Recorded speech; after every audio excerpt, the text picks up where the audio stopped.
Салам, бул сиздер менен окутуу. Бул биздин elementary деңгээлинин катардагы саналбай турган заттар деген темадагы видео сабагы. Сиздер менен мен Муна бүгүнкү сабакты баштайбыз. Эгерде сиздерден мисалы бул слайддагы сууларды сана деп айтса, кантип жооп берет элеңиздер? 4 бөтөлкө суу деп айтат белеңиздер же 4 суу деп айтат белеңиздер? Кайсынысы туурараак деп ойлойсуздар? Англис тилинде деги эле жалпы тилдеги кээ бир сөздөрдү оңойлук менен саноого мүмкүн эмес экен. Мисалы суу, аба, сүт, кофе жана башка ушундай сыяктуу сөздөр. Мисалы эки сүт, эки аба, эки суу деп айтып атканда мындай жалпысынан эмне жөнүндө сөз болуп атканын түшүнүү кыйын, Ушуга окшош сөздөрдүн баарын биз англис тилинде бир чоң uncountable nouns деген темага кошот экенбиз. Кыргыз тилине которгондо саналбай турган зат атоочтор болот экен. Ооба, санабай турган зат атоочтор бар экен. Англис тилинде буга чейин айттык, ошол сууга окшош болгон, саноого оорураак болгон сөздөрдүн баарын саналбай турган зат атоочтор uncountable nouns дегендердин катарына киргизет экенбиз. Кандайча деп атсаңыз, азыр чогуу карайбыз. Негизинен бир заттын көп экенин же аз экенин билиш үчүн биз көптүк санга коебуз, s мүчөсүн улайбыз. Англис тилинде көптүк санды билдириш үчүн s мүчөсүн кошобуз. Мисалы, orange апельсин болсо, бир эле апельсин жөнүндө сөз болуп атат. Апельсиндер деп көп апельсиндер жөнүндө сөз кылыш үчүн биз сөздүн аягына s мүчөсүн коет экенбиз. Бирок ошол саналбай турган заттардын аягына s мүчөсүн койсо болбойт экен. Себеп дегенде кээ бир тилдеги сөздөр башынан баштап эле же жекелик санда, же көптүк санда турат экен. Ошондуктан алардын аягына көптүк сандын мүчөсүн же жанына санды кошсок, ката болуп эсептелинет экен. Мисалы, two waters, эки суулар деп айтсак, туура эмес болот экен. Андай сөздөрдүн атайын тизмеси бар экен, саналбай турган зат атоочтордун. Мисалы, money, music, milk, акча, музыка, сүт сыяктуу сөздөр, Негизи бул сөздөрдүн толугураак тизмеси бар. Алар көп, саны көп. Толугураак тизмени алыш үчүн бул сабактын астындагы шилтеме аркылуу өтүп, колдонмону өзүңүздөргө жүктөп алсаңыздар болот. Ошол тизмедеги сөздөрдү биз көптүк санга s мүчөсү аркылуу койсок болбойт экен. Мисалы, two moneys, эки акчалар деп айтсак болбойт экен. Three musics, үч музыкалар деп айтсак болбойт экен. Four milks, 4 сүттөр деп айтсак дагы туура эмес болот экен грамматикалык жактан. Эмне үчүн дегенде, баягыда эле айттык, кээ бир саналбай турган зат атоочтор бар. Алар башынан баштап же жекелик санда, же көптүк санда турат. Анан ошолорду ошол боюнча жаттап калыш керек. Мисалы, money деп айтса, бул саналбай турган зат атооч, буну биз көптүк санга кое албайбыз деп эстеп калышыбыз керек экен. Эми ушул жерден суроо пайда болот, Эгерде бул заттарды санай албай турган болсок, анда көп, аз экенин кантип айтабыз деген суроо болот, Аягына s мүчөсүн кое албасак, көп же аз экенин кайсы сөздөр менен айтабыз дейт экенбиз.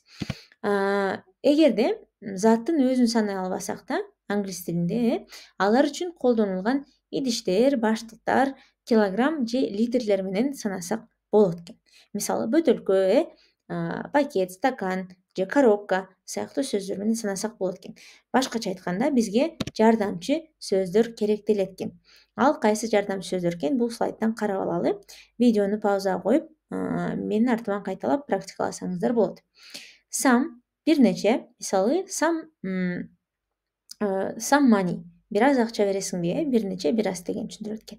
A lot of, бир топ деген түшүндүрөт экен. A lot of money, бир топ акча, көп акча, A little bit of, кичине. A cup of, бир чыны, бир стакан. A bottle of, бир бөтөлкө. A slice of, бир кесим. Бул сөздөрдүн баарын сиздер баягы саналбоочу заттардын толугураак тизмесин видеонун астынан жүктөп алсаңыздар, ошол жактан таба аласыздар. Өз алдынча үйрөнүп жаттап алсаңыздар болот. Тилекке каршы, буларды жөн гана жаттап алыш керек болот. Себеп дегенде колдонууда ушинтип жаттап алсаңыздар сиздерге көбүрөөк ыңгайлуу болот. Кеттик, анда эмесе мисалдарды карап практикалап алалы. Give me 1 liter of milk, please. Мага 1 литр сүт бериңизчи, суранычы. I want to have some cold water. Бир аз муздак суу ичким келип жатат. Ушундай. Эгерде сиздер чет өлкөгө чыгып туруп, бирөөлөрдөн сурап атканда саналбоочу заттарды туура эмес колдонсоңуздар, ал баягы маек куруп атканда түшүнбөстүктөргө алып келиши мүмкүн. Мисалы, give me a tea, please деп айтсаңыздар, мисалы, cup of tea деп айткандын ордуна же box of tea деп айткандын ордуна жөн эле tea деп айтсаңыздар, мага чай бериңизчи сураныч деп которулат. Чай деген негизи ар бир тилде болбосун көп нерсени түшүндүрүшү мүмкүн да. Бул маекти карасаңыздар, бул бир чыны чай ичкиси келет, бирок give me a tea please деп сурагандыктан тиги чет өлкөдөгү айым эмне берерин билбей таң калып атат, кандай чай бериш керек тактап айтыш үчүн. Ошондуктан биз сөзсүз түрдө саналбоочу заттарды жанында жардамчы сөздөр менен айтышыбыз керек экен. Give me a cup of tea please. Мага бир чыны чай бериңизчи сураныч. Дал ошол учурда сиздер так эмнени каалап атканыңыздарды сурай алат экенсиздер, анан сиздерди дагы чет тилинде түшүнүү жеңилирээк болот экен. Кеттик анда эмесе башка саналбоочу зат атоочторду жардамчы санай ала турган сөздөр менен мисалдарды карап алалы. Can I have a bowl of rice please? Мага бир кесе күрүч бериңизчи сураныч. Bowl of rice. Күрүч бизде саналбоочу зат атоочу экен, rice, ошондуктан ал бир кесе күрүч деп саналды. Бир күрүч, эки күрүч деп айтпайбыз, ошондой. I'd like a glass of water please. Мага бир стакан суу бериңизчи сураныч. Бул жакта water, суу бизде саналбоочу зат атоочу, ал эми glass of аны санаганга жардам бере турган сөз экен, бир стакан суу дейт. Кеттик дагы мисалдарды карап алалы. Could you give me a bottle of oil please? Мага бир бөтөлкө май бериңизчи сураныч. Бир май, эки май деп айта албайбыз, себеп деген ал дагы башкача маанини билдирип калышы мүмкүн. Ошондуктан санаш үчүн жанына жардамчы сөз коет экенбиз. Bottle of деп, бир бөтөлкө деп. Кийинки мисал, please pass me a box of milk. Мага бир коробка сүт берип коюңузчу сураныч дейт. Бул жерде milk саналбоочу зат атоочу, ал эми box of аны санаганга жардам бере турган жардамчы сөз. Кыргыз тилинде бир коробка сүт болот экен. Эми биз сиздерге айттык саналбоочу зат атоочторду жардамчы сөздөр менен кошо атайын тизмеден жаттап алыш керек деп. Бирок ал тизменин баарын жатка билбесек, сөздөрдү жаңы жолуктурганда зат атоочтордун саналбай турганын кантип билебиз? Сиздер үчүн лайфхак, биринчи нерсе бул онлайн сөздүк, интернетке жаза коюп туруп саналбоочу, саналуучу экендигин тапсаңыздар болот. Жаза койсоңуздар эле биринчи саптан чыгат, uncountable же countable деп, бул саналуучу, саналбоочу экенин билдирет. Анан негизи астына мисал калтырып коет. Ошентип тапсаңыздар болот.